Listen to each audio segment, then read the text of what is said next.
Are you looking for some new designs to put in your soap and you just fresh out of good ideas? Guys, I got you. I got you covered. In this compilation video, I have so many soap designs that you can choose from. All the videos are put together back to back so you can see how I did it, what ingredients I used, what colors I used, where I went wrong and right. It's all in this compilation video, all put together. And guess what? I have a part 2 coming out with even more different designs. It's time for you to put on your soap gear and get excited. Grab your drinky drink, get something to eat, or better yet, get your soap products together, get your soap ingredients together, and follow along with me and do some of these soap designs. All of these videos were as a result of the Soap Challenge Club contest that I was in, so let's go ahead and get started.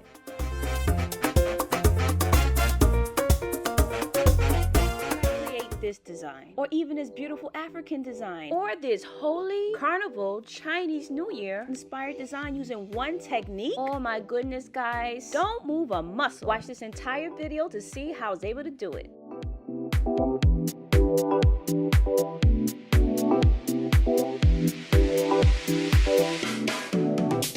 Hello and good day, you guys. My name is Natacia and welcome to Natacia Suds and Scents.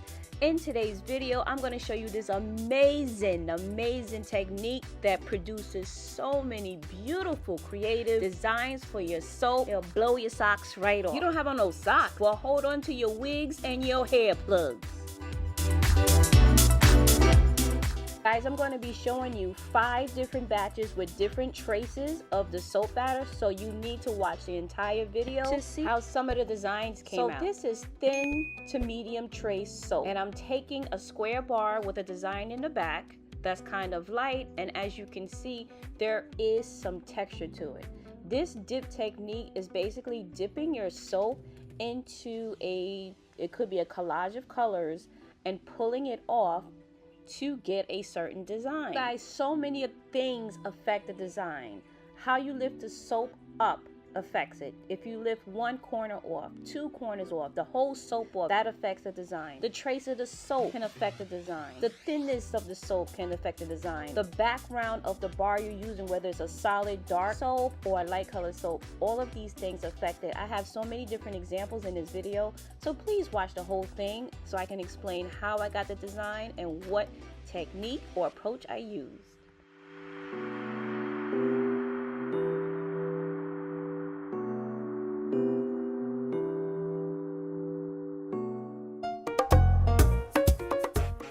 These colors are giving me Trinidad and Carnival, Rio de Janeiro and Brazil, New Orleans vibes. Boom, look at that texture. That is awesome. So I've noticed that when I have a thin trace and a medium trace together, you will get texture in your soap with the added advantage of the thin trace allowing colors to blend. So when you have thin trace, I noticed that the colors that you use will blend. So let's say, for example, you have a yellow and a blue and you pour that in the plate, you may get a green out of it. So you end up getting more colors than you started out with.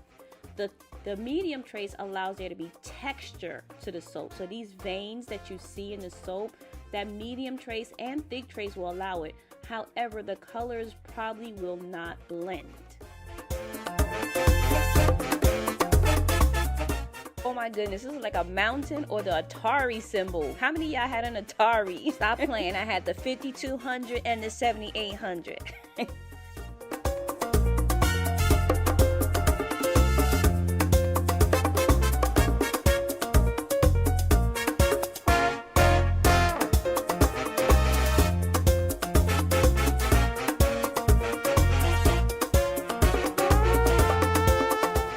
In this batch, I have a dark colored base soap with a more thin than medium trace.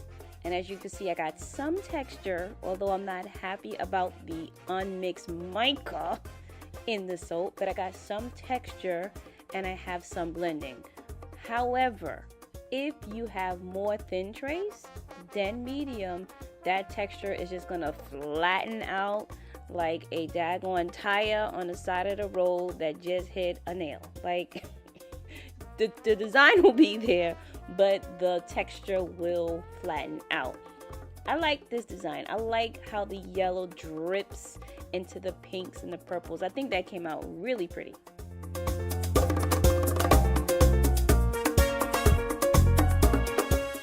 I wanted to try to get some different texture designs. So as you can see, I laid it to the side and lifted the front up first, and I got like this tree with branches design.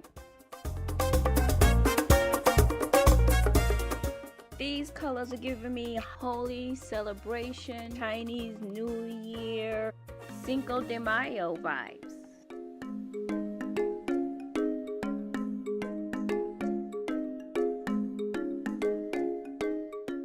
This bar, I wanted to try to do a lift and twist like in the Olympics, so I did a lift and twist.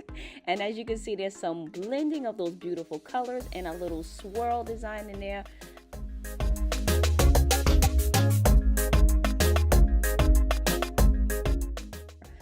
I tried to orient it again and do a twist, and I got something else with a little texture that blended out beautifully.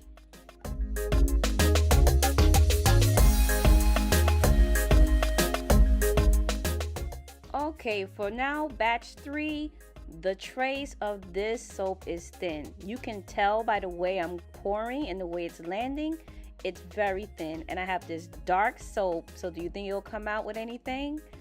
Yes, it does. Number one, with thin trace, you do get a blend of colors.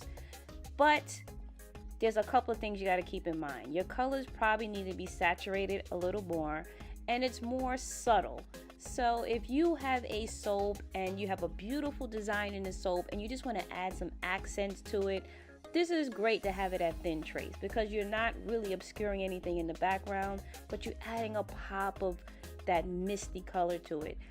As a matter of fact, the pictures that are in my community tab when I announced I was coming out with this video, these are the soaps that came from it.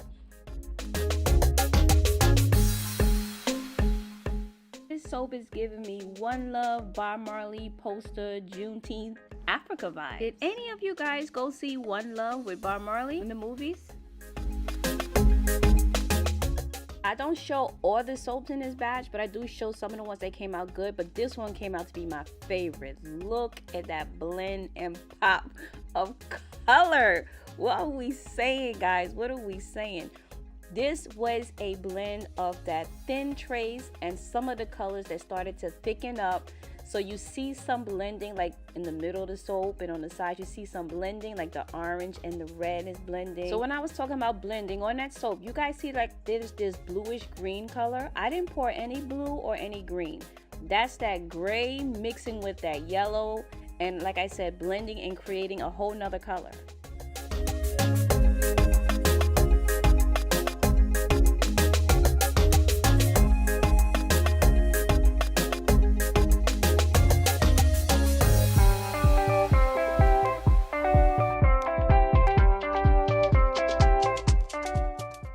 Batch number 4, and in this batch I'm showing you soaps with different shapes with a thick trace and how they came out. So we have the beautiful Africa continent over there. Let's go Africa.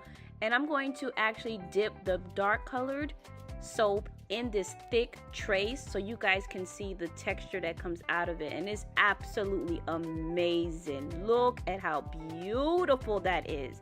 That look like a terrain.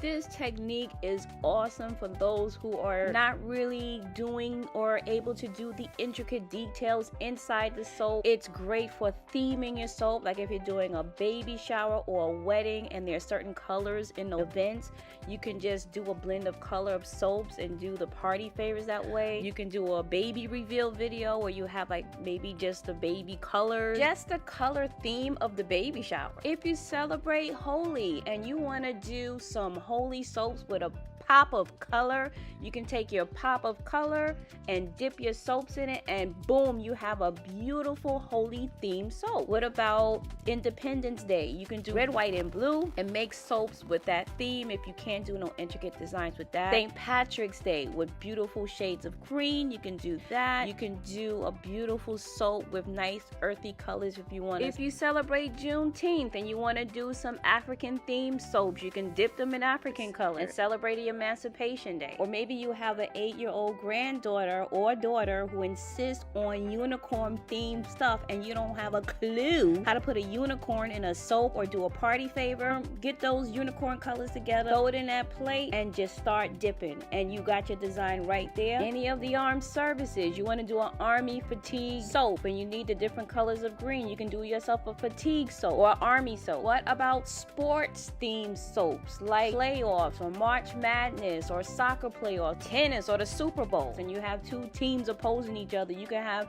two different soaps that have the colors of the team that you're supporting or what have you. I mean, there are so many different things you guys can do. I know one thing, y'all better hit that subscribe button, y'all better hit that like button, y'all better share this video, because there's somebody out there that don't know what they're gonna do for graduation, for that baby shower, for that wedding, for that senior party, because your grandma done turned 70 or 80, for March Madness. There's somebody out there that don't know what they're gonna do for this wedding, and I got all the ideas. Like, why aren't you subscribed if you're not subscribed? Like, I have ideas, okay? You don't have to be a master soap maker to do this. This is simple. This is a great way to get some intricate, beautiful designs with a simple technique, you guys. And you can just act like, you know, you was sweating over it and you did your thing. But look how beautiful these soaps came out. Tell me in the comments below which design pattern you like and which color pattern you like. I know you're not. Have you ever heard of the watercolor method in cold process soap making? Well, in today's video, I'm taking elephants and this technique and making this beautiful design. Stay tuned to see how I was able to accomplish it.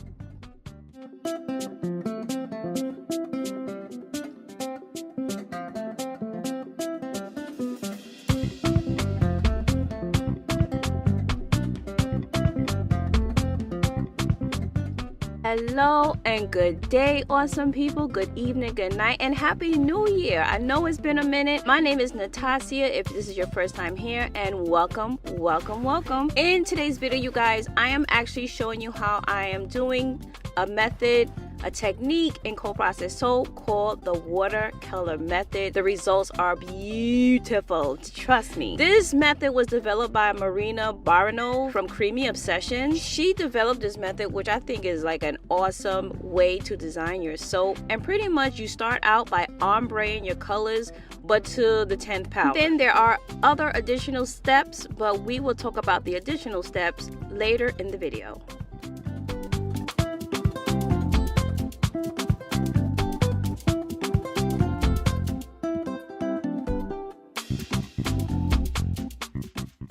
If you don't know, I am a part of a club called the Soap Challenge Club, hosted by Amy Warden, and every month we learn a technique in soap making, and then we apply that technique to a design and submit it to be judged. This month is the watercolor method. The premise of it is to ombre your colors, but it has to be step by step. So if you notice, every swipe or so, I'm adding a specific amount of color to it so I can get the same gradient elevation of color, and I'm putting pictures on the screen so you can see what my inspiration was. It's the Serengeti in Africa. Okay, just in case I didn't know. As the Serengeti, I wanted to capture the horizon. Sometimes when the sun is setting, there's purples and pinks. I wanted to capture the dry grass and the terrain. Sometimes it's that sandy brown color or that sandy beige color, and that's what I was going for. Also, in this competition, we had to put embeds on, and you're gonna see my beautiful elephants at the end. I love elephants, you guys. I love elephants.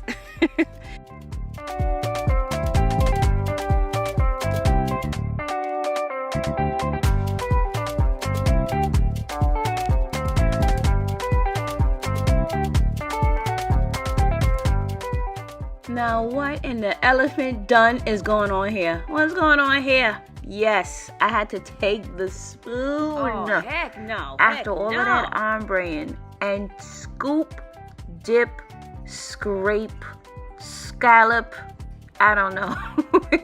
I had to take everything, all the beautiful soap batter out of one container and put it in another container. This is like a beautiful chaos, if you will. This actually made me crazy at first because I don't even know if I can ombre a soap as good as I did this one. I mean, I tore it out. I was ombreing for my life. I had to take a spoon and scrape it out, but it was okay because as I started to scoop the colors into the mold, I began to see the beauty of this design.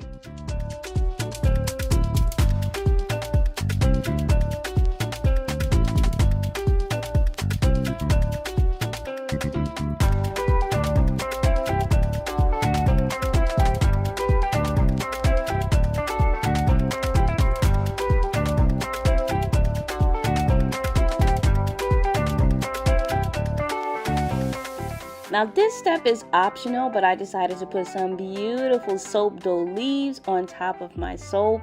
I believe that it would add a nice, beautiful break of color. Plus, it's an Africa themed soap.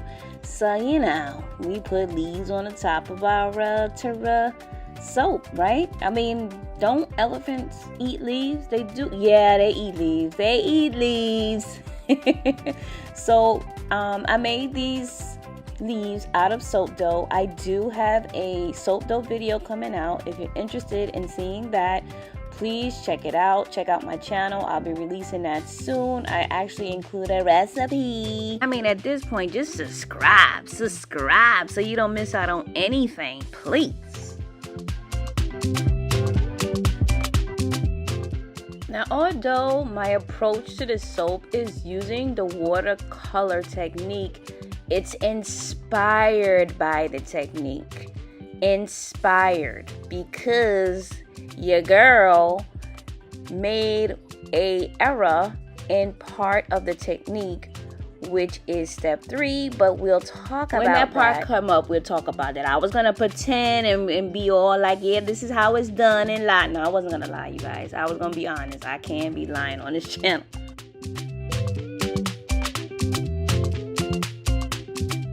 So are you guys ready for the soap cut? Alright, now hold on to your elephant tusk that should be attached to a live elephant, because this is the no poaching zone over here because we love elephants.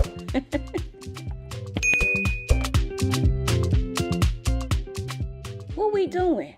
Look at that. Does that not look like a landscape of some sort? Some kind of hilly landscape or horizon?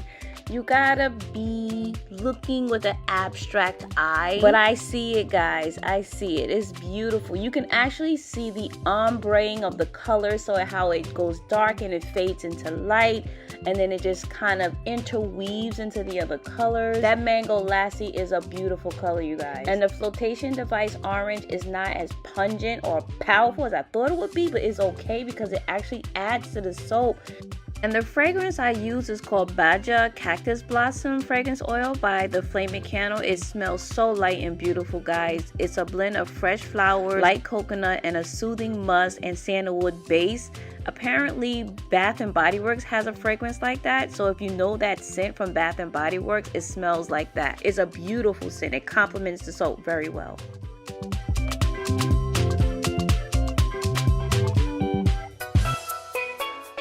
Guys, I'm sorry for some of the smudges you see. My gloves were wet and I didn't realize it. This soap looks beautiful. And look how the white kind of breaks up the color. Oh my goodness. And then the tops. Let's get into these tops, these leaves. Oh my heavens. Would you believe I cut this wrong, you guys? Yes, although the soap is beautiful, I cut it wrong.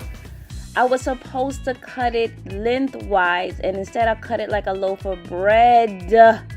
Oh, jeez. Even though this design came out beautiful, it's not exactly 100% watercolor technique because you have to cut it lengthwise. You cannot cut it like a loaf of bread. So I probably will definitely try this again, using all the actual steps that you're supposed to use to see what that comes out. But this came out awesome. I'm sorry. This is inspired by the technique though. Now, if you made it this far, you awesome. You know you awesome. Guys, I have a soap beveling comparison video coming out too. I bought a new beveler. Now, some of you have been asking me about this beveler, and I had told you that I think I purchased this beveler at brambleberry.com. It's perfect. It does what I needed to do. I just needed to make the soap look nice and polished. But I did buy another beveler, and I'm going to be reviewing that so you guys can decide if you want to purchase it or if you like how the beveler designs came out. But this came out beautiful. I mean, even though I cut it wrong, look at that. That is just such a beautiful soap.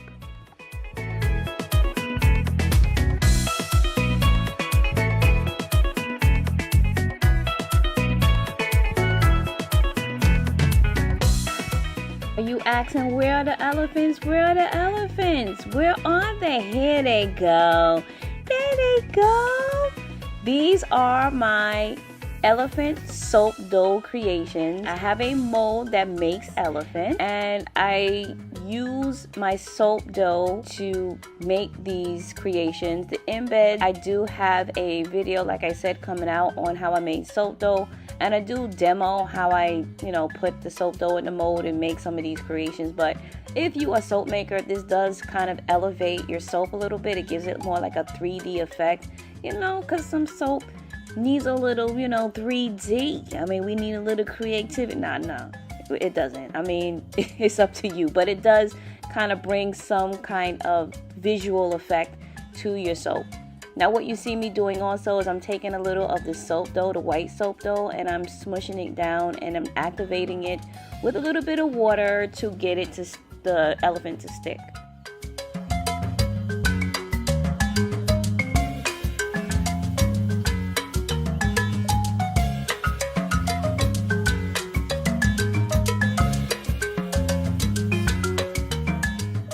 I really like this third elephant because if you look at him, he look like he is on the move. Like he has a train to catch. He's just like, I gotta go. I ain't got time to listen to y'all banter. Y'all bugging out. I need to get out of here. Look at his legs. I love the movement in this last elephant here. So I did a survey on my community tab, and some of you guys go hard for your dogs and puppies, because when I looked at the survey, it was like barely any reptile lovers, and you guys were going in for your dogs and your puppies. So as you already know, I love elephants, I love horses, I like puppies, and I love me some turtles, but I love kitties. Don't show me a cute kitty. If you haven't checked out my community tab, guys, I do communicate a lot on that. You can check it out. Sometimes I announce stuff and things like that. But tell me what you think of the soap. What you think of the colors. Do you think I should have had more contrasting colors? Maybe I should have some browns. Let me know and watch this next video. Drop swirl is in cold process soap. Well, I'm going to be taking a swing at the drop swirl with an additional design element. We're going to be dropping it like it's hot up in this video, so stay tuned. No, we're not. Don't even listen to me. No, get something to drink and eat, relax, and watch the video.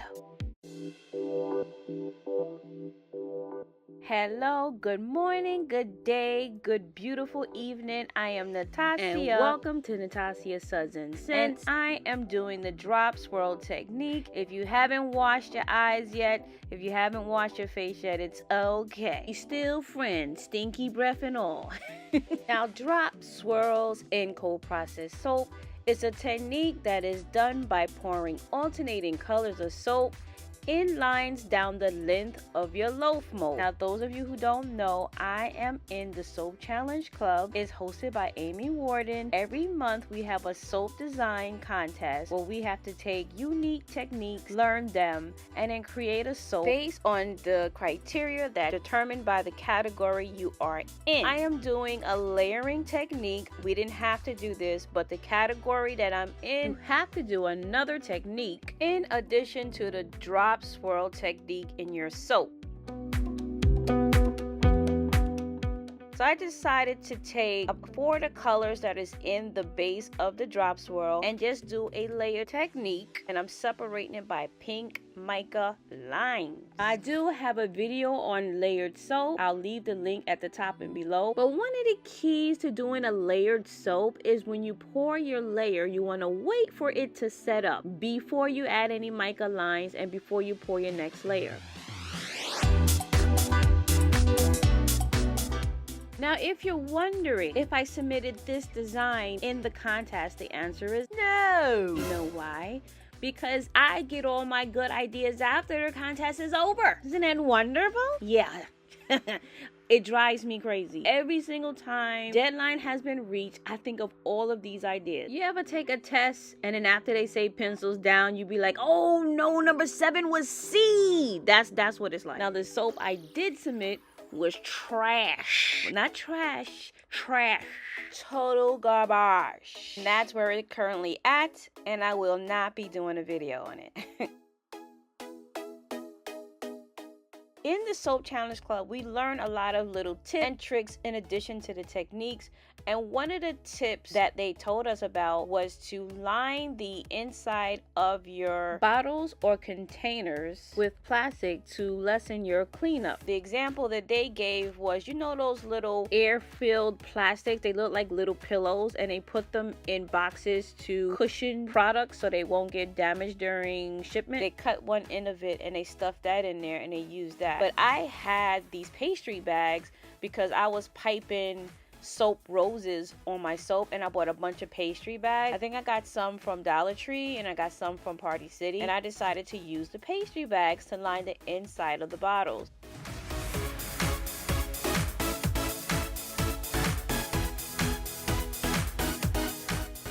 It's supposed to make it easier for you where you don't have to clean the inside of the bottles. And in addition, if you wanted to use the extra soap on the inside, you can squeeze it out easily into a container or pipe it or what have you.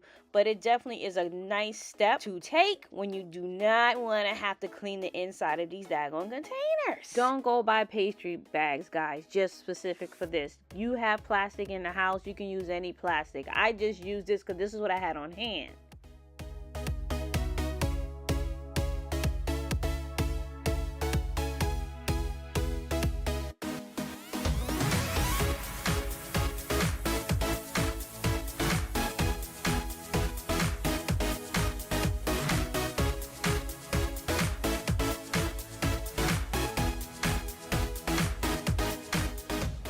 Now we're gonna get into the drop swirl technique itself, and basically I'm taking batter and I'm pouring it and I'm keeping a space in between so that it has like a separate drip design at the final product. You'll see what I mean. You don't have to maintain that all the way, but when I initially start, I want it to kind of be separated. Now the goal is to have the batter not too thin, obviously, but thin enough where when you pour the first line and then you pour your next soap on top of it, it's going to push that soap down into the base that you laid out. There are many approaches and techniques to this. You don't need these squeeze bottles like I have. You can actually pour it straight out of your container. You can pour it close. You can lift your hand up and pour from up high. You get bigger swirls if you pour from up high. You get smaller swirls when you use a smaller container or when you use the squeeze bottle. But you'll have to experiment with it to see the types of drop swirls you like in your soap.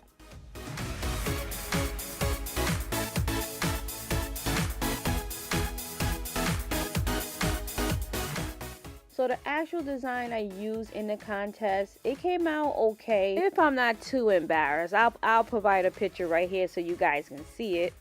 But it was garbage. It didn't come out right. It's not the design that I wanted. It was just,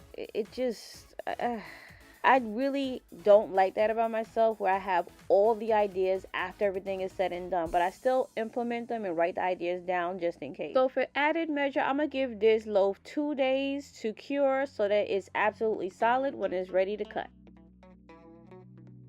So it has been 2 days, and let's see what we got so far. Before I even lift up the first piece, I'm happy what I see. I'm not liking that the top got a little smudged, but that's okay. Now, are you guys ready for the soap cut? All right, now hold on to your apple bottoms. Come on. Come on. Who's dropping? Let's go. Who's dropping? Are we seeing drops or are we seeing drops? Yes. Come through with the layers. Let's go purple, white, and blue. Let's go. Come through with these drops. Look at the tops. The tops look fluid. Fluidity. Look at the drip pattern. This is why I was saying in the beginning I wanted to separate the drips first, because I wanted that separation so you guys can see it, the progression, and then each soap color goes into the other. Now I do kind of wish that it went lower into the white base, but it's okay. I know that's because of the way I poured it, but it's all right. Look at the one. Look at that drip. Look at that drip. Drip. Let's go. Let's go.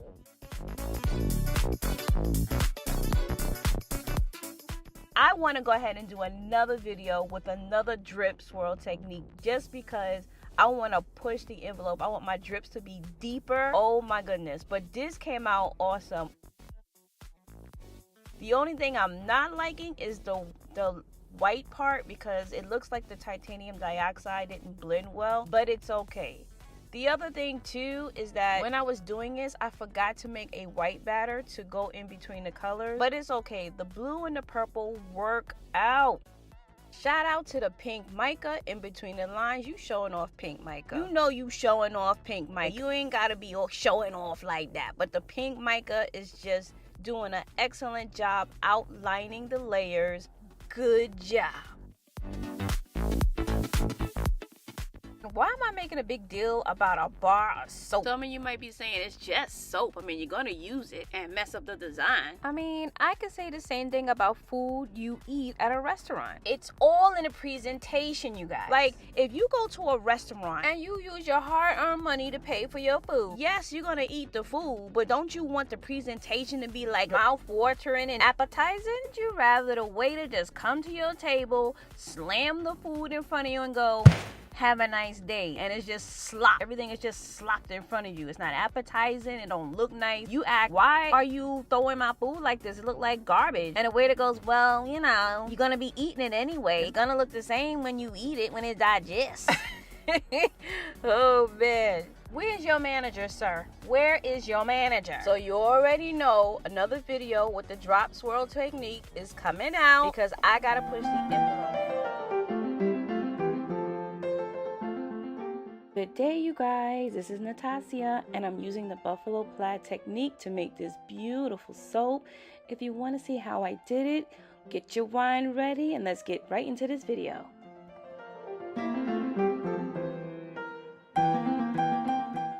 Good day, everyone. Welcome to my channel. I am Natacia, and I am making a Buffalo Plaid soap. It is a technique I learned through the Soap Challenge Club, and if you're interested in joining, it is great.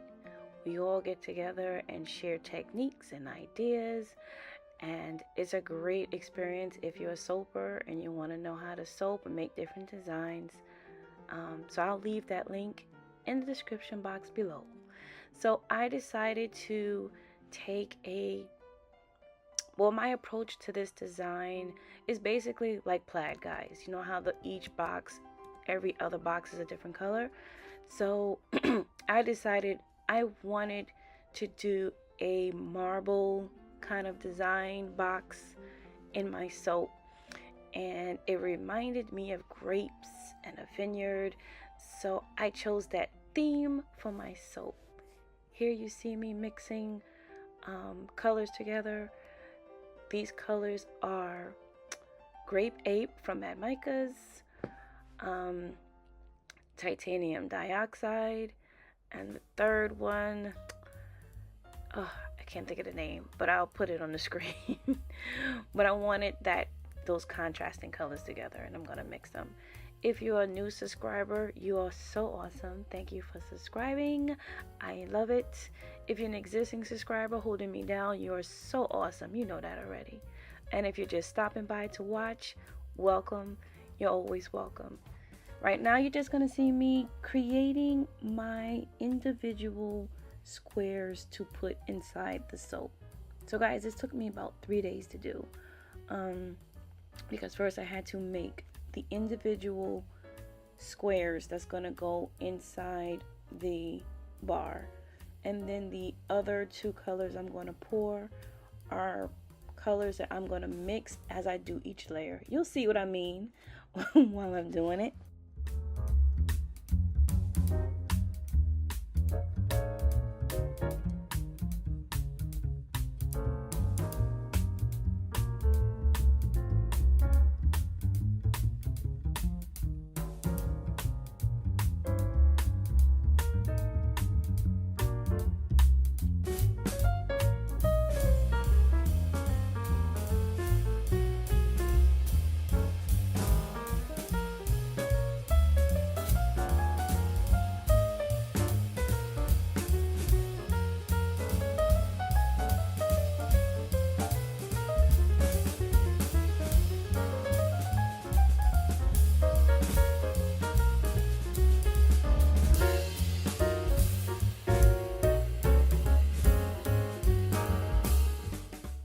And guys, I know this video is on the longer side of the ones that I normally do, but listen, relax, get some wine, get some cheese, get some grapes, get some apples, some pears, and just sit back, relax, and watch me do all this work, make all these mistakes and recoveries. You can just relax and watch me. Don't worry.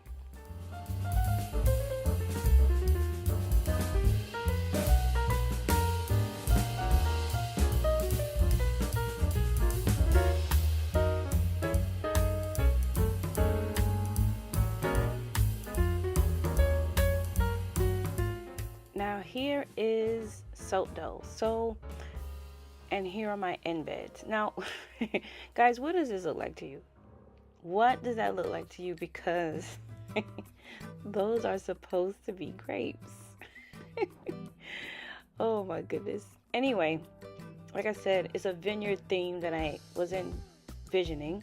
And here is soap dough. Now, if you're a soaper and you've been doing it for a minute, you kind of know what soap dough is. But basically, it's when you mix your lye water and your oils and butters together. You mix it thoroughly, probably till you get to a trace. And then you pour it in something like a Ziploc bag or plastic wrap. And you wrap it tight so there's no air that can get to it. And then you let it sit.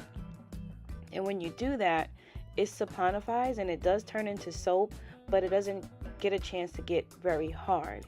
And you can keep it in that state, that clay-like Play-Doh state, for a long period of time, and you can make things out of it. You can make embeds and shapes and things of that nature and decorate your soap, which is awesome. Now that's definitely something I learned through the Soap Challenge Club. There is a soaper that I follow on Instagram. Her Instagram, I think the name of her company is called Sorcery Soaps. I'm gonna put it on the screen and put it in the description box. She makes a whole bunch of soap dough for individuals. If you want to buy it instead of trying to do it yourself, you can buy it directly from her, which is awesome. But you can make it on your own. And one of the challenges we did, we had to use soap dough to create a pattern in our soap. And we were literally just taking a whole bunch of colors and just putting them in Ziploc bags and letting them sit for like a day or two so they turn into like soap dough. So I have a whole bunch of different colors. So that's how I made the grapes. And once they're on top of the soap, they do turn hard, but it's soap. So when you soap with it, even though some of it's going to fall off, it turns to soap. Now look at that marbling. That's what I wanted. I could have done plain boxes for my checker pattern, but I didn't want to just stick to plain color. So I wanted a marbling, and I accomplished that. Here you see me cutting it in a different direction because I'm realizing that's the part that's going to show, to make sure there's marbling, and it's there. The dough does look kind of wonky. What I would do differently is maybe I'll use a silicone mold instead, so that the shape of the loaf is better. And also I need to make sure that I have sodium lactate on hand. Sodium lactate is like a liquid salt that you can put in your soap batter, and it helps to harden your bar and help you to unmold it cleaner so you don't have chunks of your soap coming out when you're trying to unmold it.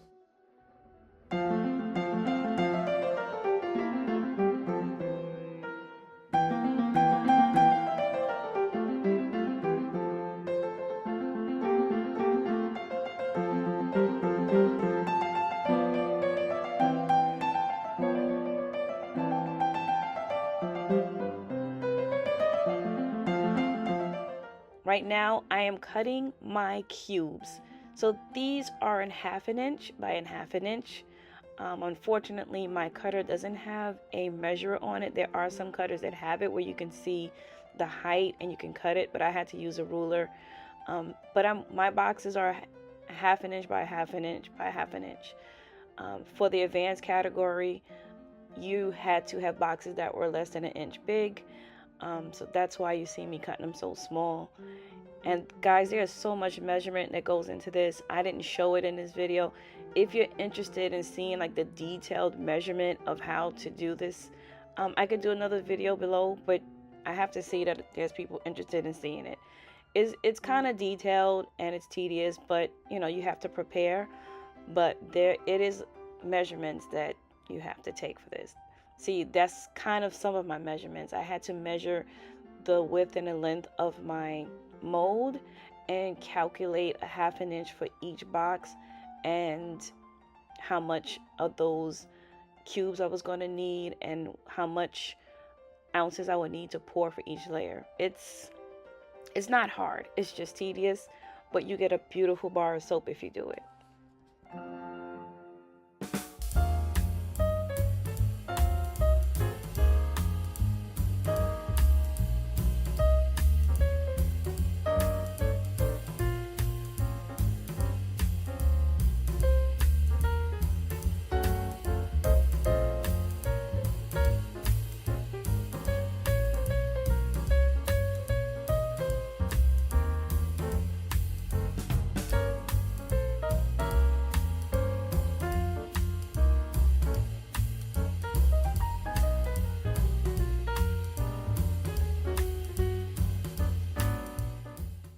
As you can see here, I'm working on the marble squares in my design.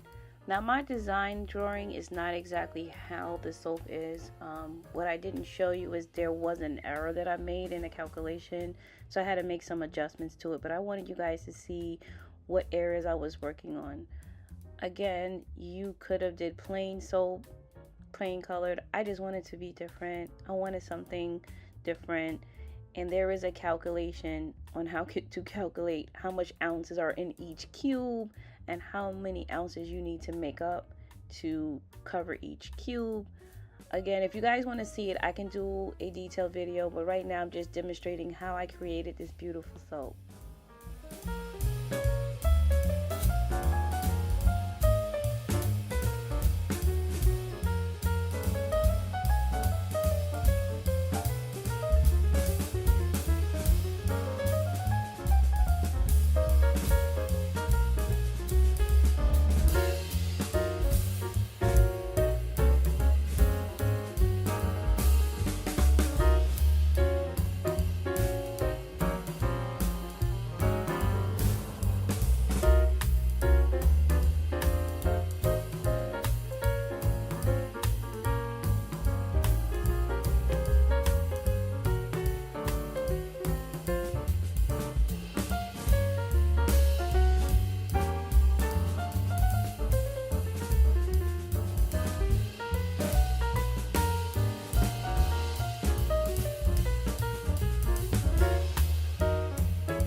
But you see me removing all the spacers. I wanted to keep the spacers in so that the soap doesn't shift, and it maintain a square on the inside, like on the liquid soap part. it worked. I could have left them in and cut them off when I finished making the soap, but I decided to take them out. I kind of wish I left them in because I think that the soap would have been more square.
Now each liquid layer that you do, you want to make sure that it sets up enough where it can hold those cube blocks that you see me laying in now. Otherwise it's just going to sink, and then your design is going to look like, you know, the squares are sinking and things like that. So you want to make sure that's set up. What was suggested when we did the contest was it was suggested that we use a fragrance that sets up quick. Like, so there's some fragrances that will actually have your soap set up solid pretty quick, and you could use those to put into the mold. Look at this foolishness. Look at this. So here's the mistake that I made with this, right? You, in each layer, as tedious as it's gonna be, each layer that you pour, you need to mix your lye water solution and soap, your lye water solution with your oils and butters. You need to mix them separately for each layer to prevent this foolishness from happening. So I pre-mixed this in the beginning, and then it started to, you know, set up, and now I'm sitting here not wanting to waste the soap, and I'm trying to get it to go in between the layers.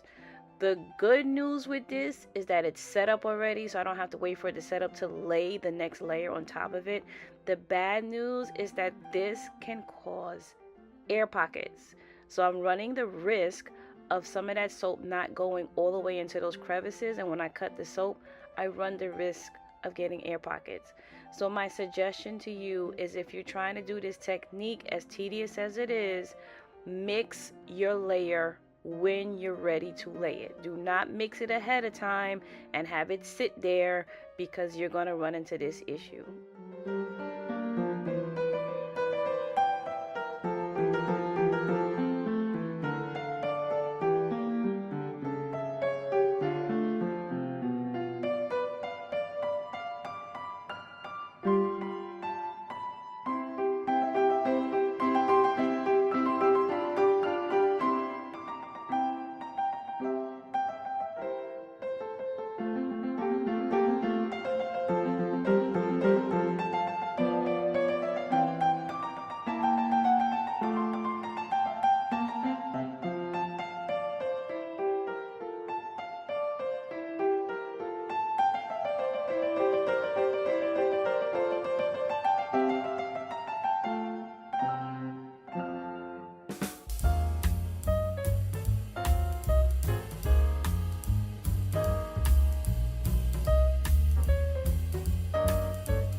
Now, when I did the soap, the buffalo plaid technique, it was demonstrated and taught by a soaper, and her name is Amy Bautista. I hope I'm saying that right. And I'm gonna put her information below. She makes soaps, but she did an excellent job in showing how to do this buffalo plaid technique. And as a matter of fact, when I showed you guys where to go on the Soap Challenge Club page, it was her designs that you saw listed. But she did a really good job in demonstrating how to do it.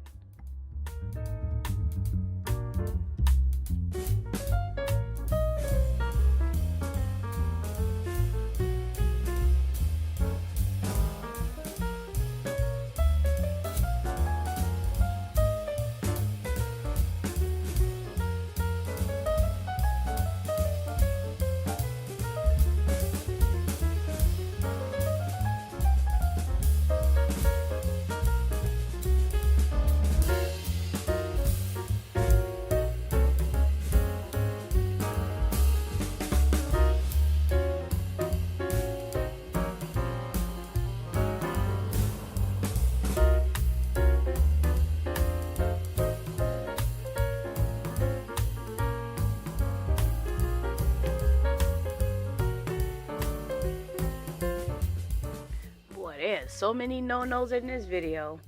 There's no the previous scene, I'm there with no gloves on. I think that's when I kept getting questioned by everybody in the house, and I don't know, I just got distracted, which is why it's so important to do soaping when you're not going to be distracted, because I mean, I thought I wasn't going to be distracted, but you know, silly me. And in this one, I don't have my no long sleeves on, and that's a no too. So guys, just make sure you wear your gloves and long sleeves, because if this wet soap gets on the skin, it initially starts to tingle and itch, and then it starts to burn, and that's not what you want. So right now I'm just trying to set up like a bed to lay my soap dough on, so it can just attach to something. Now guys, when if you're doing this as a gift or what have you, just note that these end beds probably are going to just fall off, but it is soap. So it's not like it can't break down or anything like that. It really is just beautiful to add to soap. It's just so different. Makes the soap look nice, glamorous, elegant. And also, you have this in your bathroom. Your guests are using it. It's just a beautiful scent. I use Jade, by the way, by Brambleberry. And my goodness, this fragrance smelled great in the soap. It smelled so good. Some of the white that you see on the embeds, guys, is arrowroot powder. It's similar to cornstarch, and I use that to press the soap dough in the molds, and it aids in helping to prevent the soap dough from sticking to the silicone mold, and I can release it quicker from the mold itself. But I really liked how this soap came out. I thought it was just pretty elegant and nice. And trying to put these grapes on to try to make it look like a vineyard.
Now, are you guys ready to see what this soap looks like after the cut?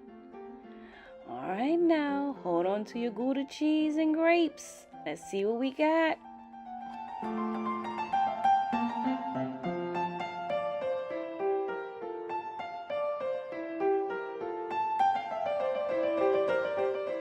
Oh, whoa, that looks awesome. Yes, the sides are wonky and we're gonna fix that, but look at that.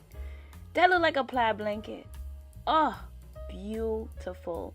And the scent, you guys, the scent. Oh my goodness, it smells so delicious. Look at that. Look at the marbling. Look at the white. Look at the purple. The squares are not as perfect as I would like them to be, but it's soap, you guys. It's soap. It's different. It's beautiful. Oh my goodness. Oh, beautiful.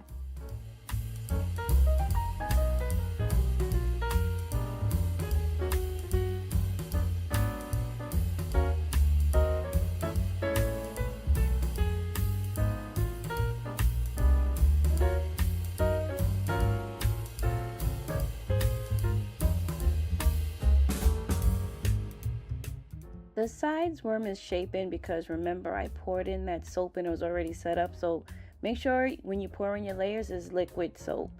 And you know your soap hasn't set up. And I just want to wake up the top and look at that. Just a little steam. Oh, it look like berries. Don't it look like berries on top of this soap? Oh my goodness, that's beautiful.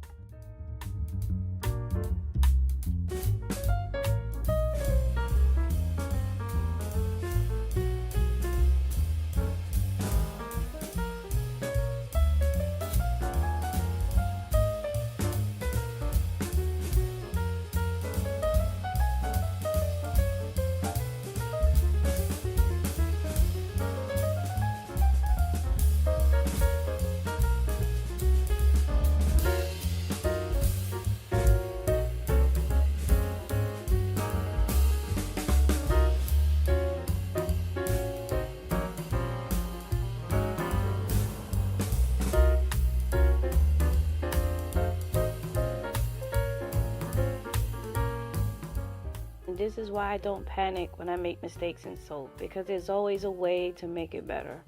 There's always a way. It's just soap, and look at that. That's a beautiful bar of soap. Beautiful.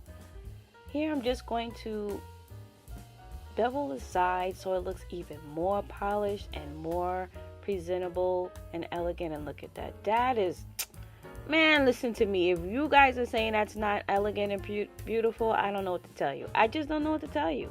I don't know what to tell you. This is a creative bar of soap, and it's different. It's just something about creativity and seeing the beauty in creativity, you guys. Beautiful. Just absolutely beautiful. And it smells awesome. If you decide to make this soap, please tag me on Instagram because I want to see your version of what you thought of, because this design is beautiful.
you see me wanting to just step it up another notch with the creativity and the beauty of the soap.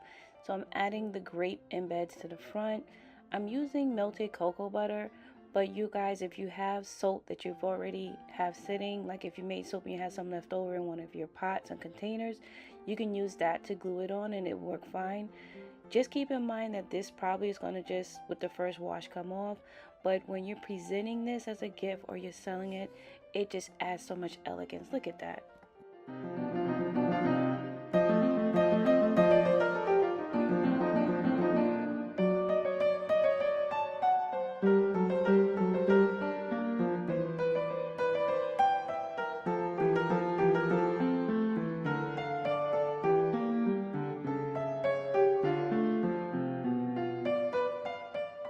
Not bad for doing this technique for the first time. I definitely think I need practice to improve. But you guys, of this beautiful soap design, you like it? How about this incredible beauty? Beautiful, right? You want to know how I did it? Well, guess what? I am so willing to show you. The technique is surprisingly easy, so sit back, relax, and let's get started.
Can see I chose my colors that I want to include in my soap, and on opposite sides of the corners of my soap mold I slowly began to pour the colors in alternating ways.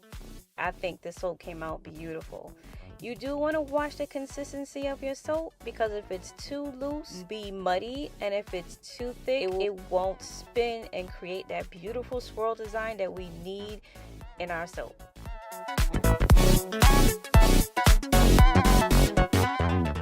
You definitely want to choose a fragrance that's slow moving and a soap recipe that's slow moving, so that you have enough time to pour all of your layers and spin the layers into a design. You also do not want to fill your mold all the way to the top, because when it spins, you don't want nothing to spill out.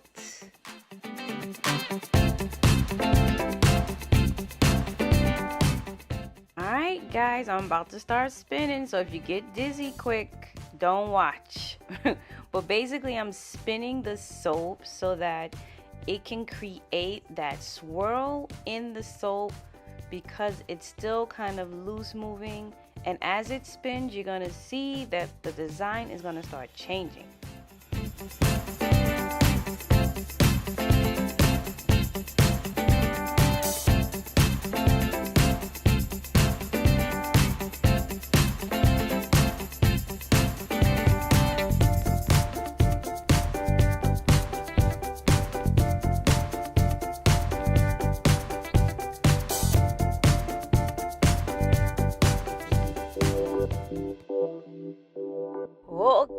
Okay, is everybody okay? Is everybody everybody got their lunch still in their stomach? Okay, good. Wow, look at that. Look at that. Just from them swirls, I got this little wavy thing going on, like a lava path or something. But it looks beautiful.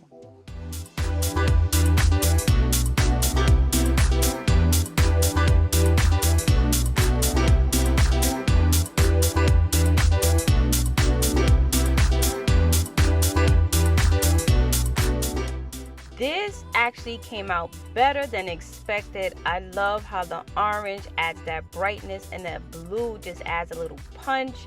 Look how the swirls go all the way through the soap. So every corner of your soap is going to have some kind of swirl pattern. I also decided to remove that bottom layer off, and watch what happens when I remove that bottom layer.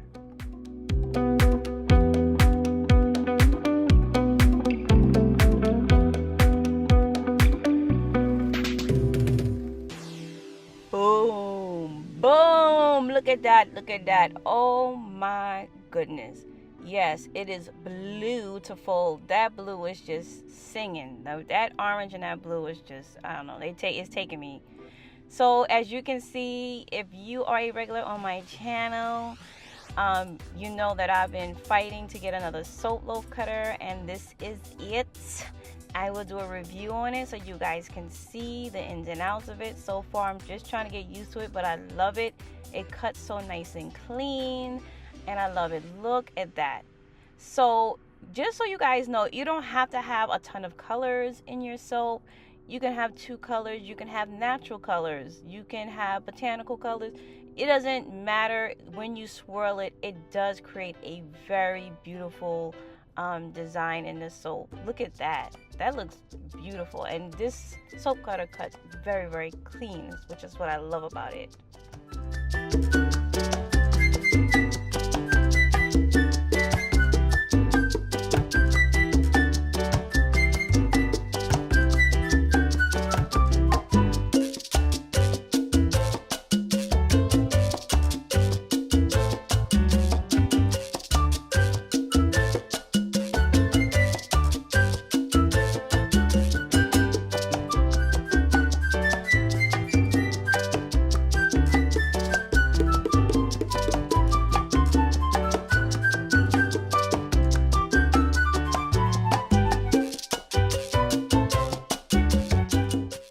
Ting, ting, ting, ting, ting, ting, ting, ting. This soap makes me happy, you guys. This soap makes me feel like I'm ready for the seasonal change. I'm ready to go camping and take a shower outside in the sun. I'm ready to go to the amusement park. I'm ready to go visit family. I'm ready for that barbecue. I am just ready. Now, the fragrance that I use in this soap is Baja Cactus Blossom and Honeysuckle. What? Talk about fresh flowers. I know that combination seems crazy, but it smells sweet. It smells beautiful. It smells light. I love how this design came out, and I really hope you guys loved how it came out too. I will be doing some edits to the soap, so please stay tuned for that, because once I start editing and beveling this soap, oh my goodness, you guys. This soap just came out spectacular. Spectacular, you hear me?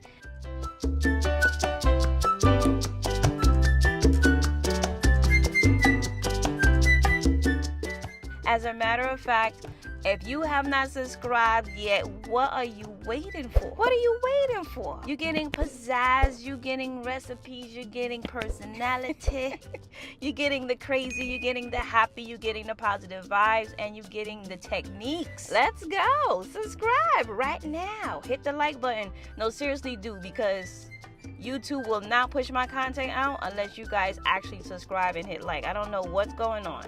Now look at this bevel, you guys. Look how it transforms this soap bar. I mean, yes, the soap bar was beautiful before, but look at it now. Banging. Banging. What we saying? What y'all saying? Look at this soap bar. Look at it. That is beautiful. You hear me? Oh my goodness.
beveling your soap just transforms your whole bar, and especially when it has like a design in it. Oh my goodness.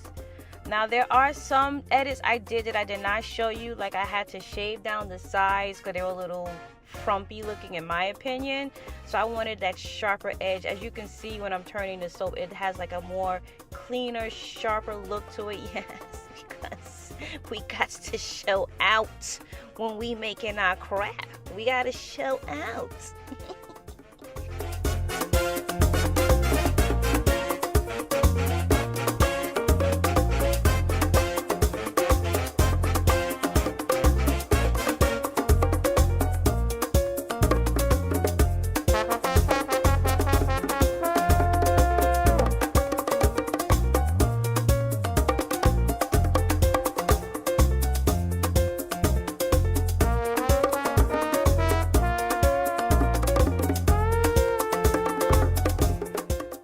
Now this soap had a little scrape mark in it, so I'm going to show you how I fixed that. But if you don't have like a fancy beveler, you can use like a potato peeler. That works well. I just haven't had much success with it because I pull out too much soap. But here I'm just lightly scraping the top of the soap bar just to kind of even out the surface so that that line is not as prominent, and you'll see a slight difference in it, which I'm satisfied with without me having to actually scrape off the top, because my fear was scraping off the top of it, I was gonna mess up the design. Like underneath it I wouldn't have the swirl. I probably would, but I just didn't want to mess with it.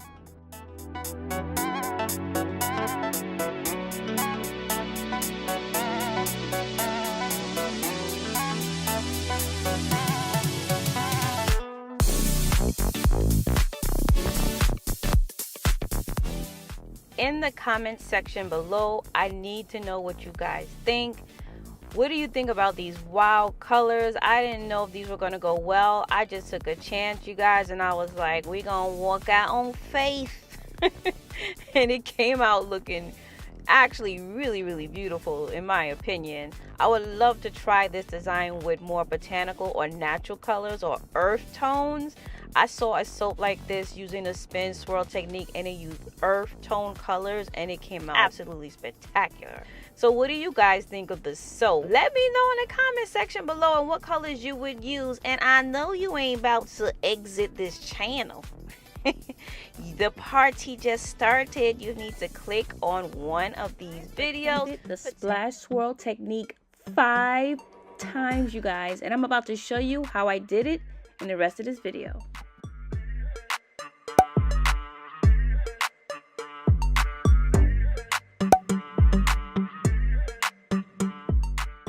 Hey, good day you guys. It's Natacia. How you doing? Come in, have a seat, grab some food to eat, get something to sip on. I'm going to show you how I attempted to do the splash swirl. So guys, if you don't know, I am a member of the Soap Challenge Club that is hosted by Amy Warden, and every month we have challenges on certain techniques and then we vote on them. And for the month of November, it was the splash swirl technique. This was a technique that was developed by Chris from Thai Herbal Soaps. And you guys, this was supposed to be a beginner technique, not advanced, a beginner. And when I tell you 5 batches of soap later, 5 batches, you hear me? 5 batches of soap later. Was it easy?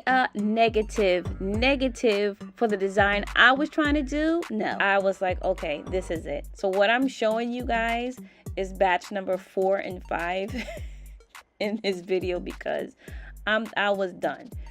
I like the results. I will say I like the results. I wanted it to get as close to the original splash swirl design that we were modeling off of, but this is as close as I'm gonna get, and that's it. I'm sticking to this, and that's that.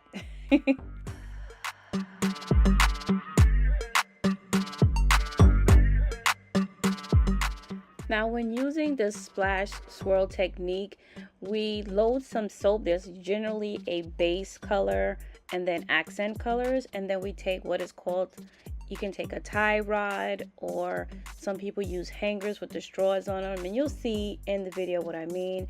And they push the rod down and up inside the soap, and it's supposed to create like this this splash.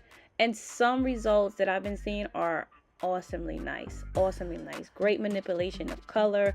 Also, I wanted to just add that when you're doing your accent colors, it would be a good idea to fill the entire top, each layer, with the color. You see how the sides are missing some of the color? The swirl comes out better when the whole entire section is filled.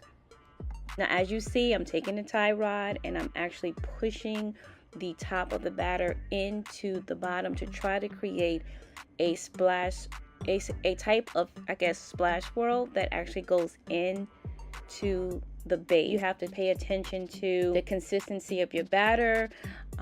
Is it thick? Is that medium trace? There were so many things that influenced the way the soap looked, right? So I got different results for different ones, and I was so insistent, you guys, on doing a dark base. I did not want to do light colors, and I wanted to challenge myself and do a dark base, and that's what I did.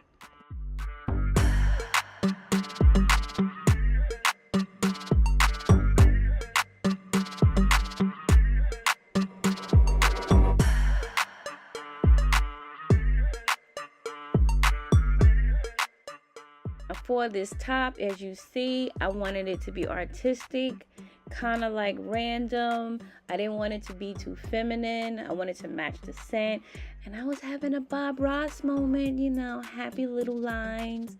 No trees, but just happy little lines. If you don't know who Bob Ross is, shame on you. The thing about Bob Ross, he can rock a mean afro. Am I lying? Those of you who know who I'm talking about, it was symmetrical, it was high, it was perfect. It looked like a satellite dish with, it was just soft. He was the only one I knew that could rock an afro with a bang, like a masculine bang, and he was doing the thing. Bob Ross was the dude back in the days. He was the dude, okay? He was the painter of all painters. Shout out to y'all PBS kids watching PBS, because we didn't have cable. As a matter of fact, you know who Bob Ross is. Put in the comments section what was his famous phrase. Let me see how many of y'all get it right.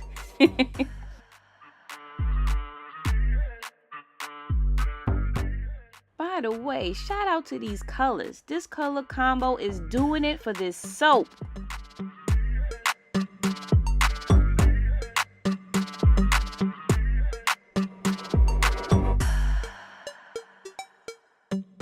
Okay, we're getting into soap loaf number 2.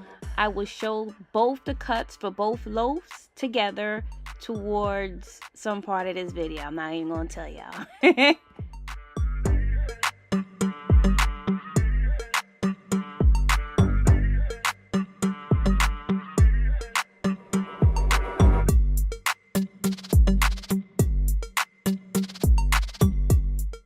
The key to getting a nice splash swirl is the consistency of your batter. It cannot be too thin and it cannot be too thick. And when you're doing the splash swirl technique, you want it so that the actual accents go through, that drag through the base, but you don't want it too thin where it just kind of muddies. So it's just a nice play of consistency, you guys. And I did have struggle with it. This last batch of soap, I think I got it somewhat right. I probably was at 75% of where I needed to be.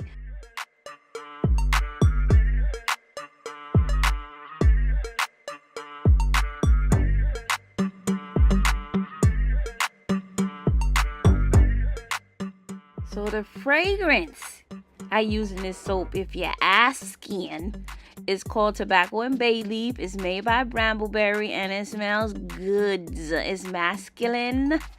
It states that its fragrance notes are a mix of bay leaf, fir needle, cedarwood, bergamot, and tobacco. It does not smell like tobacco, you guys, but it does smell nice and smoky. It's one of them scents, like, you know how you go to like a supermarket or a gym or something and like somebody has on this cologne and you're like, excuse me, what time is it? You know, you'd be walking by them so you keep smelling the scent. That's exactly what it smells like. It smells great and it's not too intense.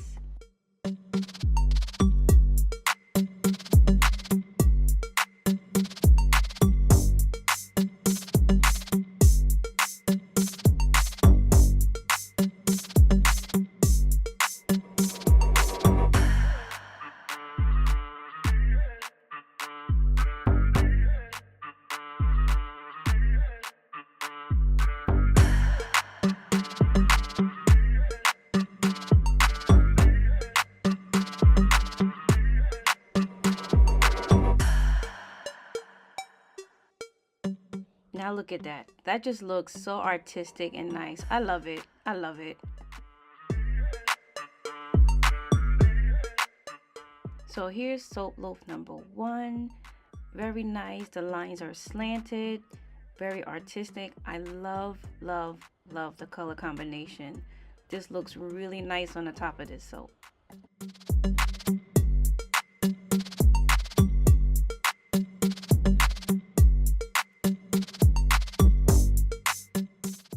As far as soap loaf number 2, very artistic, still has that color combination element, but it looks just as masculine and nice. I love it too. Very artistic. It just looks awesome on the top of the soap.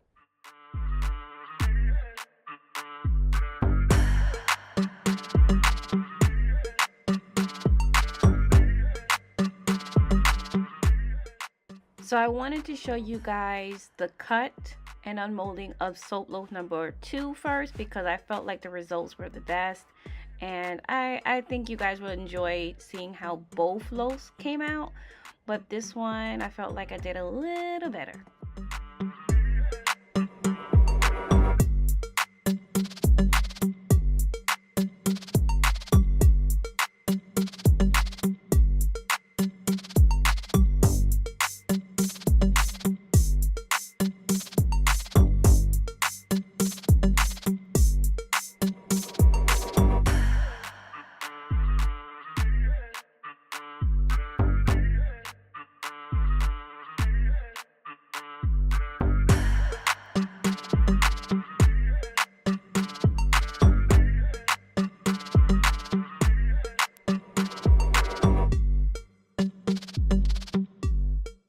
So are you guys ready to see how this cut came out?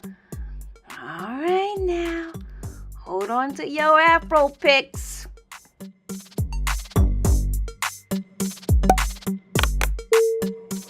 Boom, boom. Look at the base. Look at the dark base. Look at the colors. Look at the splash line. Look at the tops. Look at the tops. This came out better than expected. I think that I totally missed the mark in the middle. I don't see any like gear tie plunges in the middle, but it's okay. It almost looks like a jellyfish, like a blue jellyfish or a blue glacier, doesn't it?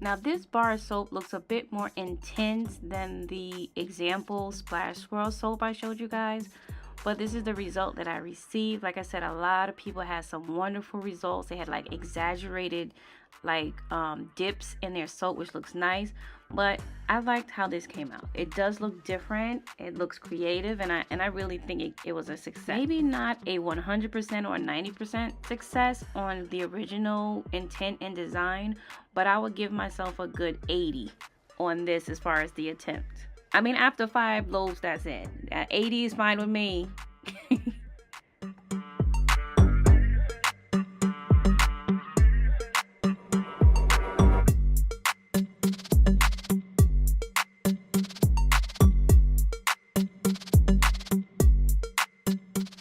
Now here's soap loaf number 1 for the purposes of this video, but this was actually loaf number 4 in my mayhem.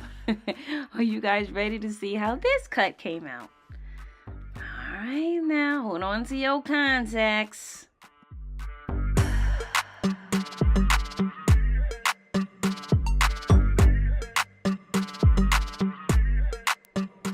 Yeah, I'm a bit underwhelmed a bit. It's giving me splish, not splash. It's giving me a bit of splish, you know. So yeah, you gotta go back, you know, you gotta go back and incubate. This wasn't bad, this wasn't horrible, but it's very evident, in my opinion, that my accent colors were too thin. I think I should have let it set up a little bit more, and then the gear tie would have dragged more of the color inside, and I would have got more exaggerated drag marks. This wasn't a complete miss, but I definitely give myself like a 65 on this soap. It smells good though.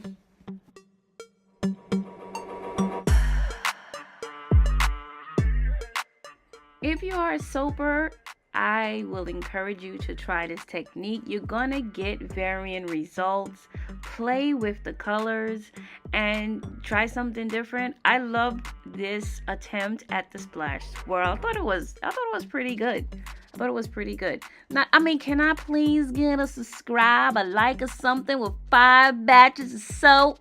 5 batches of soap, you guys. Listen, protect your energy. Thank you for watching. Look at these beautiful soap rose embeds I'm putting on top of this soap. Look at this beautiful color I'm putting in the soap.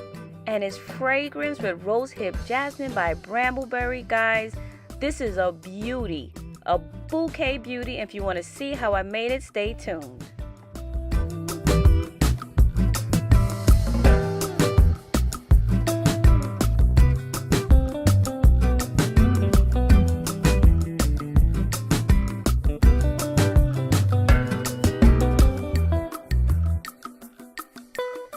Hello and good day, good night. How are you doing? My name is Natacia, and right now I'm starting this video off showing you how I made these beautiful flower soap embeds.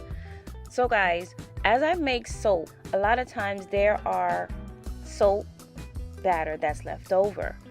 And what I decided to do, especially since we got Valentine's Day, springtime, and Mother's Day coming up, I decided to take all my leftover soap, put it in a piping bag, and make as many different flowers as I can to make a beautiful bouquet or flower bouquet soap.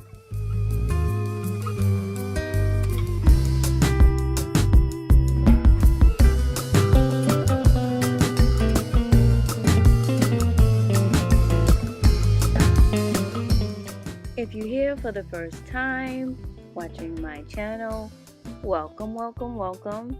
Everybody is welcome. We keep good energy over here, you know what I'm saying? So, everybody's welcome. And to my new subscribers, thank you. To my existing subscribers, thanks for holding me down. You guys are totally, completely, inexplicably awesome to me. You don't know. So I really appreciate it and thank you. Right now I have some colors that I'm mixing together, and I'm aiming for a marble kind of design. I wasn't really too concerned about the middle soap design, only because the flowers on the top of the soap itself is beautiful and it's enough to bring the design element to it. And this whole soap, to me, you guys, was a process. The whole thing was a process. I enjoyed taking days making different flowers. I enjoyed, you know, taking the time to mix the batter. Like this soap, making this soap was very calming, very relaxing, very smooth. I just really enjoyed this process.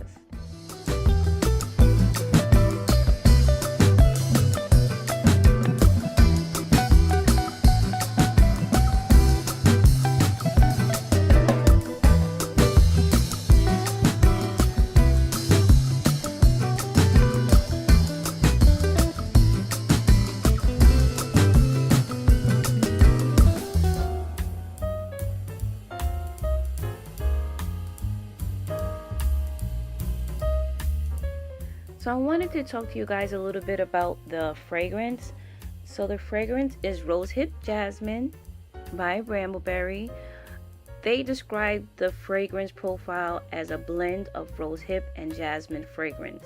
Now, if I had to describe the fragrance, I would say, you know how when you smell a bouquet of roses or flowers, and at first you get that first hit of that pungent rose fragrance, and then it lingers and it softens at the end. To me, it's the soften at the end part is what I'm smelling in this fragrance. It works really good in cold process soap.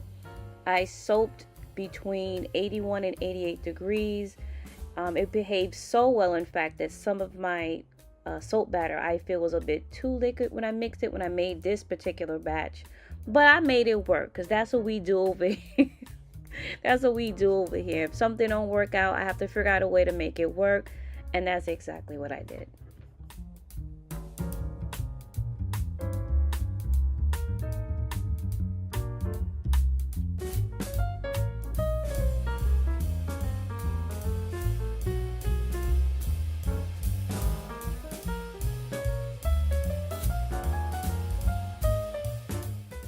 Now these flowers, guys, came out beautiful. You hear me? Look how beautiful the baby blue roses came out. I mean, it looked like a real rose, don't it? Oh my goodness. So before, when I made a bouquet type soap, I actually piped the rose soap embeds on top of the wet soap.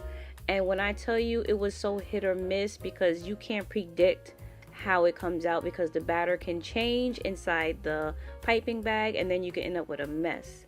This time I decided to pipe the rose soap embeds or the flower embeds in advance and then place them on top of the wet soap, and I'm so happy I did that. Everything is scented with the rosehip jasmine, so even these embeds have the rose scent into it, which smells so completely awesome.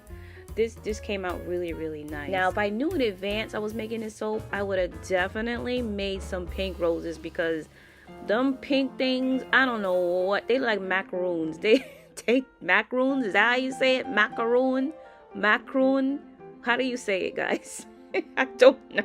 They look like food. They don't look like no daggone flowers, but I said we're gonna use it because I needed the pink to break up that blue color. I needed something to break it up. I would have even put white on top. Oh my gosh, guys, can you imagine I had the white roses?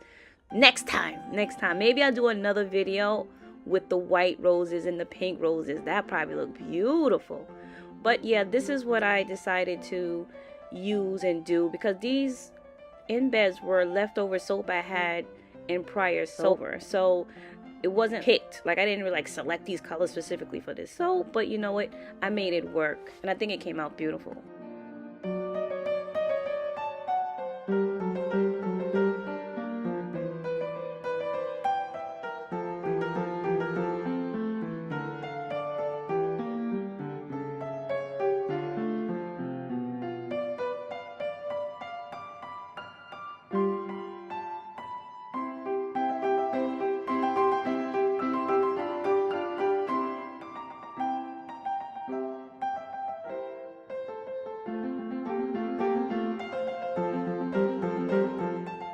At this point, I was getting comfortable with placing the soap embeds on top, and I began to realize that all the ones that I really wanted to fit is not going to, so I decided to try to trim off the bottom so I can squeeze them in.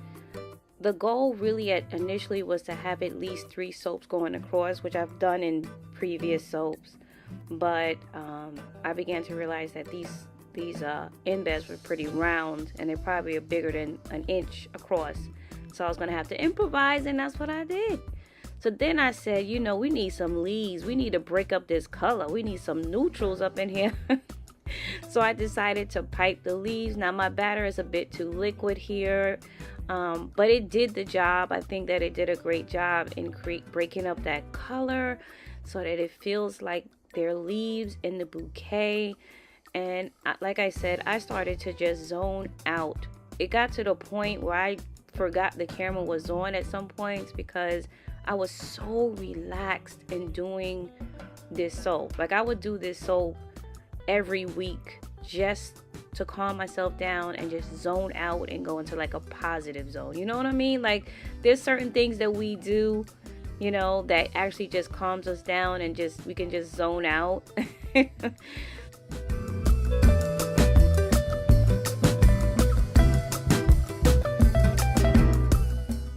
Now, as far as tips, the best tips that I can, or advice I can offer when trying to attempt to pipe the roses, guys, I don't have any real concrete tips I can give you, because it really just takes you mixing your batter, feeling the consistency, and piping and seeing how it feels in your hand when you push it through the attachment, and seeing what kind of design you get, and then saying, okay, when my batter is this thick, it gets stuck. When my batter is this thin, it's too loose. It just is about practicing. I can tell you, wait till your batter firms up, but there are points where it gets too firm and it doesn't go through all those little holes.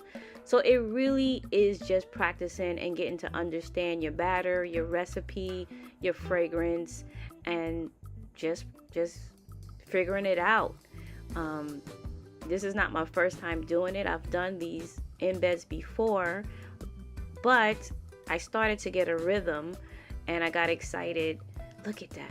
Look at the detail in that. I was so happy when I saw those little pistils, little stamens up in the middle of the flower. I mean, this soap was so beautiful, you guys. It's just different, you know, like it's unique. It's not the same old. It's a beautiful gift, you know.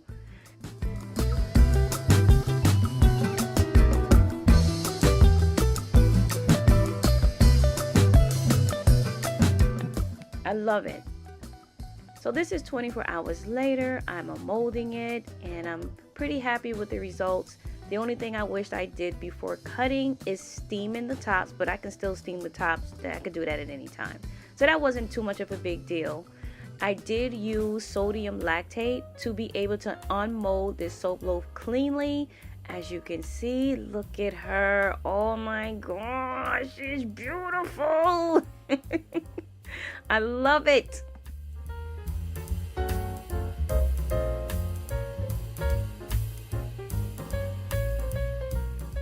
Y'all ready for the cut? Let's get into the cut of this soap. So I couldn't use the multi-color soap cutter because it would have crushed everything. But look at the design in the middle. Look at the design at the top. Look at the roses. Oh my gosh, it's just beautiful. It's elegant.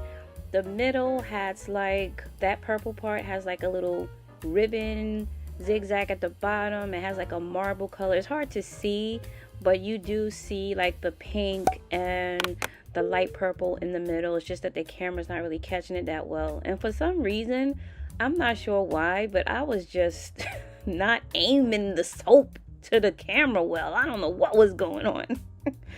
But the soap smelled beautiful and it looked beautiful. It was just so colorful and so elegant. I really have to invest in a soap cutter that can handle these big top soaps that I be doing, because I'm realizing that I love doing the odd, the not normal shaped soaps as opposed to the regular squares, and I need something that I can invest in. But guys, didn't it come out beautiful? Like, can you imagine just bathing with this and it just gives off this nice little rosy soft scent? Oh my goodness. Some things, the beauties and the creativity, I mean, yeah, I may be a little so crazy, but I love it. I love the creativity, and I really think I'm gonna do another bar, and I'm gonna use like the white and the pink and see how that comes out. Oh man, I can't wait. But what do you guys think? I mean, I know there's some design elements you guys probably feel like a change, but hey, this was one design. There's a million other designs that I'm willing to do, especially for Mother's Day and for the spring. I'm ready for the spring, guys, because this is being filmed on the coldest day in New York, and I am not feeling the freezing. I'm just not feeling the brick.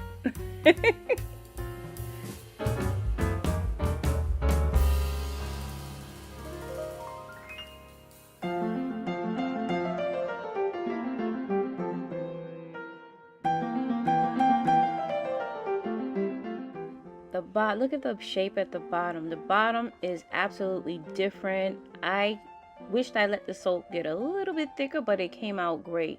It's so funny when you film yourself making soap, you see so many ideas that you can get. But I'm saying, I have more videos celebrating love. I hope you can get inspired to buy, inspired to use, inspired to try.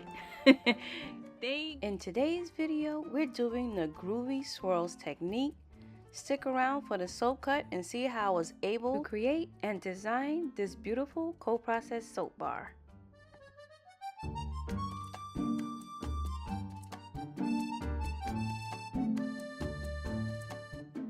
Hello and good day, I'm Natacia, and in today's video we're doing the Groovy Swirls technique using these beautiful fall colors.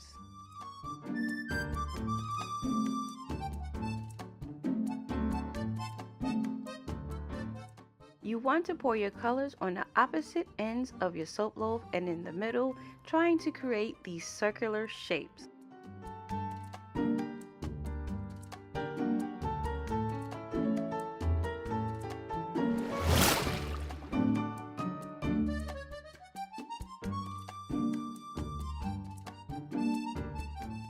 Your soap batter consistency is very important because you want to pour your contrasting colors inside each other, but you want the soap to move the previous soap away. You don't want it to blend, you don't want it to mix, you just want to pour it and watch it push away the other soap.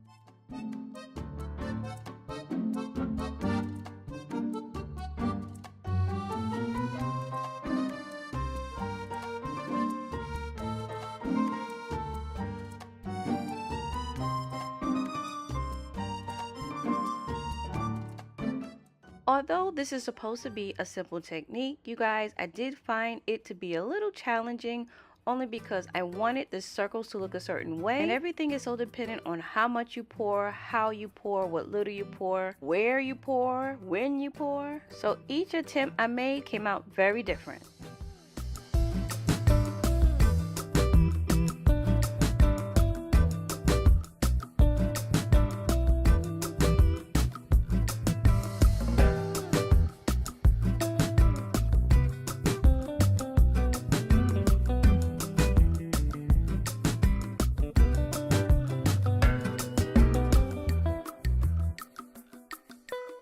You definitely want your soap consistency to be between light and medium trays because you do not want the soap to mix, but you also want enough time to pour your soap, to fill up your soap mold. You also want to pour slowly. This is not a type of design technique that you want to pour really fast because you won't get the circle.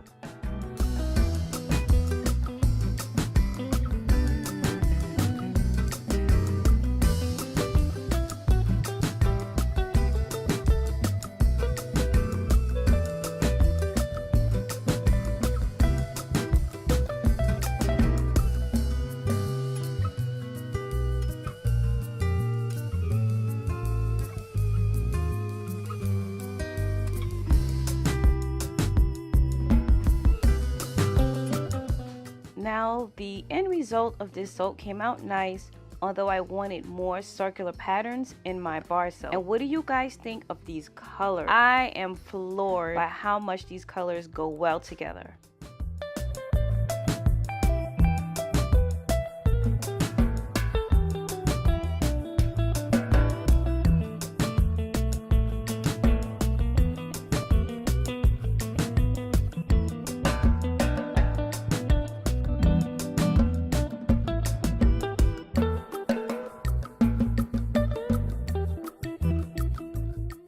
This looks absolutely gorgeous and very pleasing to the eye. It's just a calm color palette that I really am glad I picked.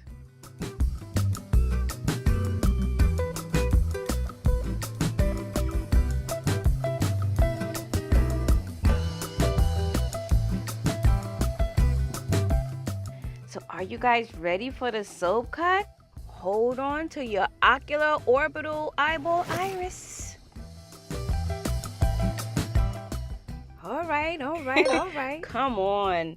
Look at those circular patterns. This one, not so much, but some of the other soaps, oh my goodness, that little semicircular pattern is just beautiful.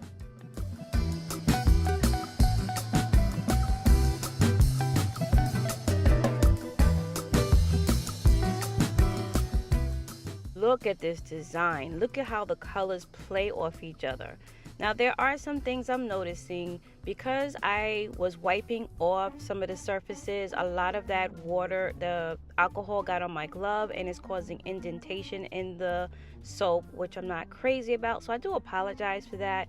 I could have let this soap cure for one more day to get a bit harder, but I am pleased with some of these circular patterns, you guys. It looks absolutely gorgeous. Don't any of you go anywhere. I have a second soap loaf cut coming up right after this, and you will be surprised at the design I got for that one. Completely different from this one.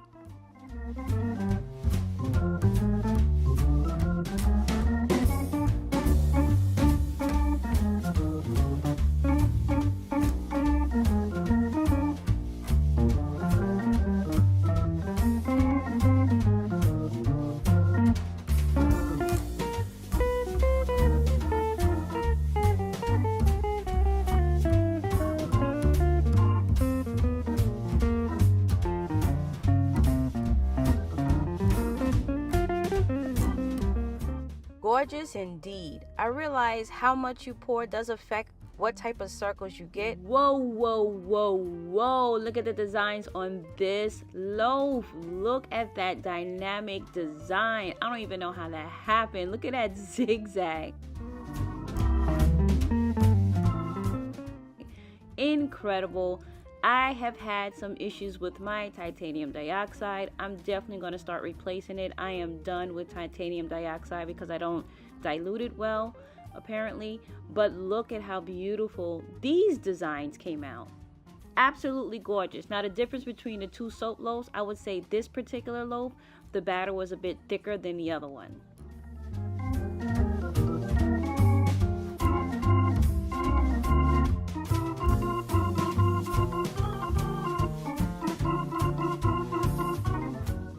But let's go ahead and clean up on aisle 7. Clean up on aisle 7, please. Clean up on aisle 7. Natacia has a whole bunch of fingerprints and scrape marks all over the daggone soap because she didn't watch where she put the alcohol. Please hurry. It's time to clean up these bars. I'm actually trying to plane it because I am not crazy about the top layer. And I want to try to get rid of those titanium dioxide spots. But look at how beautiful that looks.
We're gonna go in with the stamps. Look at how gorgeous that stamp looks against the soap.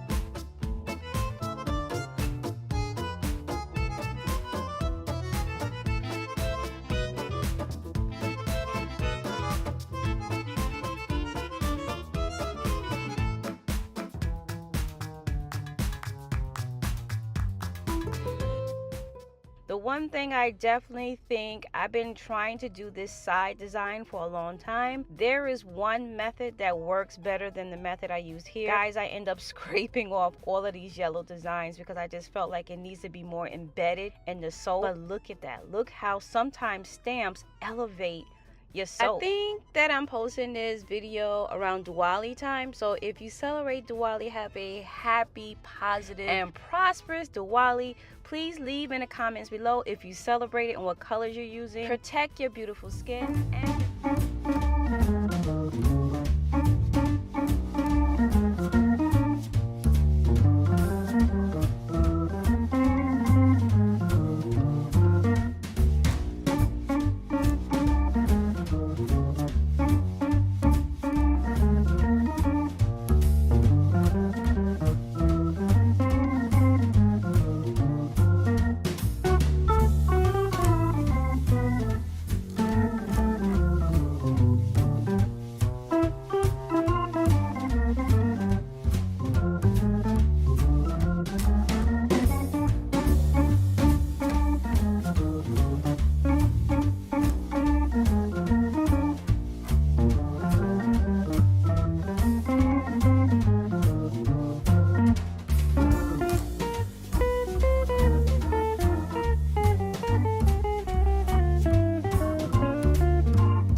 today's video, I am looking to nature to pick the colors of my soap. When lost in creativity and trying to make decisions, nature has a great way of showing us ways to match colors together, and I decided I'm going to make this beautiful, awesome soap using the colors from nature. So stay tuned, grab a snack, grab a drink, and let's get into this video.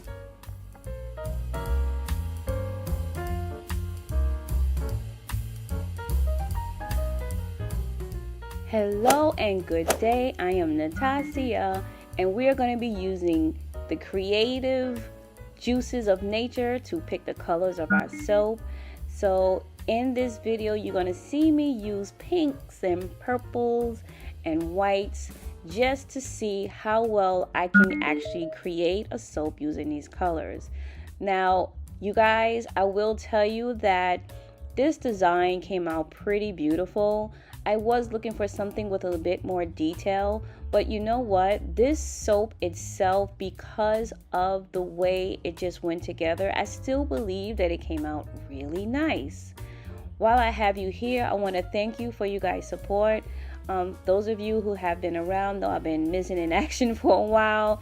So much going on, you guys. Life was lifing, but you know what? Life is good. We're all healthy, and I'm grateful. So as you see, there's that purple in that color. You see how that top half is that dark, deep purple. Then you have the pink, then you have the white, and there's gradients of color in between. Now this soap, I do wish I added some green, but that's gonna be for another video. So let's get into the approach of this design. So the colors that I'm using, I decided that I'm just gonna do gradients of color. So I'm starting off with my purple vibrant mixed with some pink, and I'm slowly to get, it's like a fuchsia purplish color. I don't even know if you can call that fuchsia. It's not even quite violet, it's just like a pink purple, right? And I'm adding white to it so that I can get some gradients of color. So we're starting off deep, and we're eventually gradually getting to a lighter color. Now, if you've seen the flowers that I pictured in the beginning of the video, you've noticed that it wasn't quite a harsh color change. It was a gradual gradient color change. So now I'm trying to achieve that by adjusting the color using some white and getting me a gradient eventual gradual color. This process was actually pretty fun. It added some interest and creativity to the soap, and I was pleasantly surprised at looking at the pretty colors go from dark to light in a gradient fashion.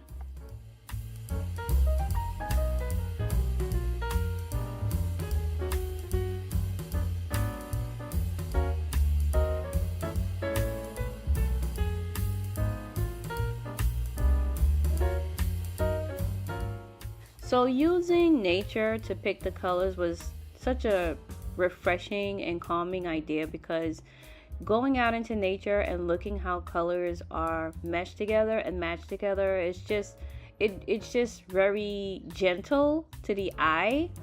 I do wish that I added a bit more contrasting colors into this bar, this logo, in order to get more of a contrast, more of a more definition to the design, if you will. I feel like it's not exactly muddy, but everything kind of looks almost similar or muted a bit, which is okay in some situations. But in this situation, I kind of wish I added like a pop of green, or maybe just re-add the darker purple or something like that. But it turned out really, really well. Now here, what you see me doing is on the side, I'm trying to add more of the contrasting colors, because I'm going to use a tool to try to push those colors into the body of the soap to create a type of strike of color. Now this tool itself, I've used this before.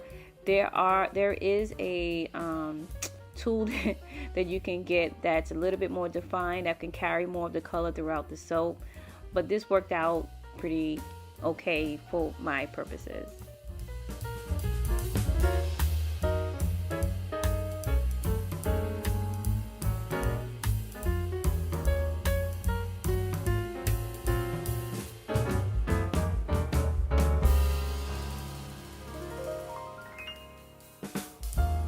Again, I really love the idea of getting inspiration from nature to pick my colors.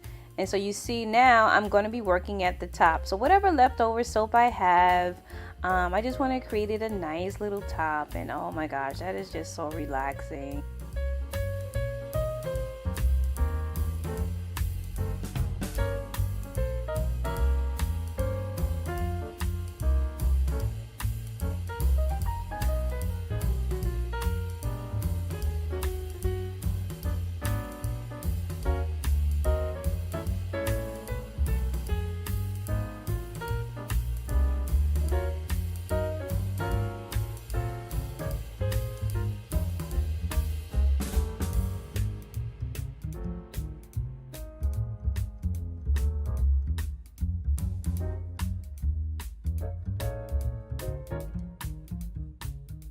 And let's get into this soap loaf. Oh my goodness, the colors are beautiful. You got the purples and the pinks and the reds and the whites and the gradients and everything. So let's cross our fingers and see what the soap looks like 24 hours later.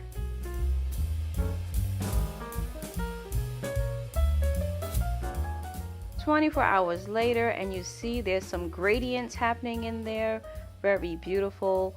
And let's just see what happens when we unmold this. I know some of you are anxious, you kind of just want to see the soap cut, but sometimes part of the therapy of making soap is the unveiling, is the cleaning, is the creativity and going into it. It's just for me anyway, but all right, are y'all ready to see this soap cut?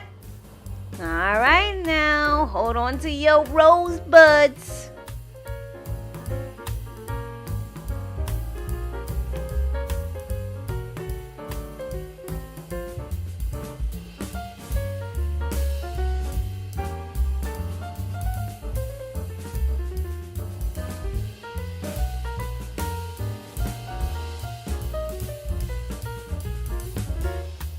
Wow, look at that. Wow.